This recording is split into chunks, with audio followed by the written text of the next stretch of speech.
Hey everyone, today I'll be telling you why I switched mains from the world record M to the Thunderclap version 3M.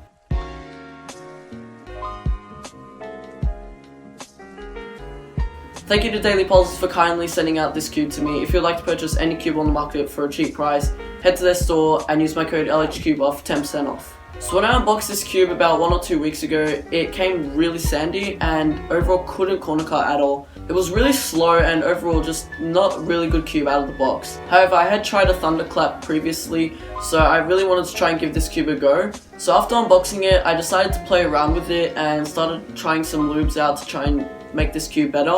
I've pretty much just used heaps of Moyu version 1 lube and lubrical silk in this cube very often, and ever since it has noticeably become a lot more smoother and a lot better overall. Compared to when I got it, it could not corner cut at all, like maybe half a piece. Now it goes over 45 degrees, which is really good. And the smoothness is just a lot better as well. I started adding heaps of V1 lube and it became a lot better. The thing that I like about the Thunderclap is that it's really fast. Out of the box, it was really slow and sluggish, but now it's slowly becoming faster. And fast cubes are pretty much my type of cubes. I really like fast turning style, and the Thunderclap provided that for me.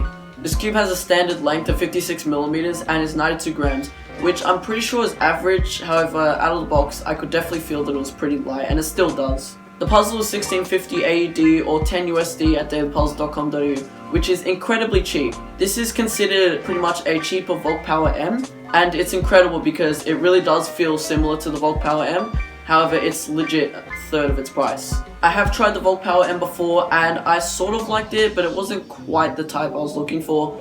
This just feels like a sort of better Volk Power M, even though it's cheaper. At least for me it does. I'm not quite sure what made me like this cube more than the Volk Power M, but something about it just made me go wow, and I really liked it. It felt really nice and it really did make me want to main this. So the big differences between my world record M and the Thunderclap version 3M is one, smoothness. The world record M is really smooth, I'll give it that. It's a lot more smoother than the Thunderclap. It turns really easily, especially with Moyu V1 lube.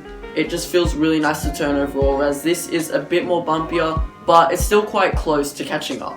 However, the problem with the world record M is that it's very flexible and just really isn't stable. This puzzle is incredibly stable. It has never popped on me before, and that's what I really like about it. This has popped on me a bit, and really it's just so flexible, which makes it really hard to turn, sometimes overshooting and undershooting. It is very simple to make a mistake on this cube, which is why I changed to the Thunderclap, because it is very inconsistent. Like, I could be getting an average which could be 11, 7, 12, 8, I don't know, just really inconsistent times, whereas this is maybe very consistent, and I can gladly say I'm pretty much sub 10 now. Ever since I got the Thunderclap, I've become a lot more consistent, as the world record M was just not consistent at all. I'll be getting random times and it just wasn't helping me break the sub 10 barrier. Whereas the Thunderclap was getting me so many sub 10s. I have like a 25 streak of getting just constant sub 10s, and I got my first sub 10 average of 100, which is really good. I also find that I get a lot more 6s and 7s with the Thunderclap, which at the end of the day really helps me become better.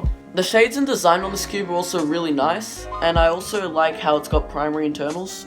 One con I do have with the Thunderclap is that it's slowly becoming a lot easier to corner twist cube. Like, I could be doing out like a T-perm or a J-perm, and I'll accidentally corner twist it during the out, which costs time, definitely. And it really annoys me sometimes because it happens quite often. So if I did have one improvement for this cube, it definitely would be to fix that. Not only for 3x3, but this cube was really good for blind. My friend and I had noticed that you could easily do RUD algs with this cube. They were really easy to do, really smooth, nicely done, and sometimes really fast if you wanted to. Especially with corners, just knowing that I can smoothly do the algs correctly without messing them up.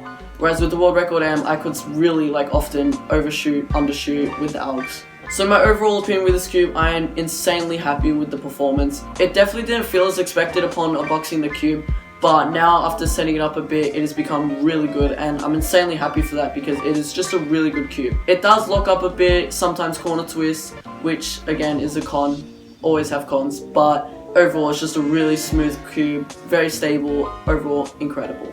I'm interested to see how well I go with this cube in comp, as again it is really easy to lock up on this cube, and if I'm really panicked then it could be really easy for me to just lock up. However, we'll have to wait till then, but for now it is just an incredible cube. I would 100% recommend purchasing this cube. Not a lot of others feel the same, but for my turning style this is really good, as it's just fast, smooth, stable. It's just really good cube overall. Thank you to Daily Puzzles for kindly sending this out to me. If you want any cubes on the market, purchase it from their store and use my code LHCubeoff for 10% off. Thanks everybody for watching, and we'll see you all soon.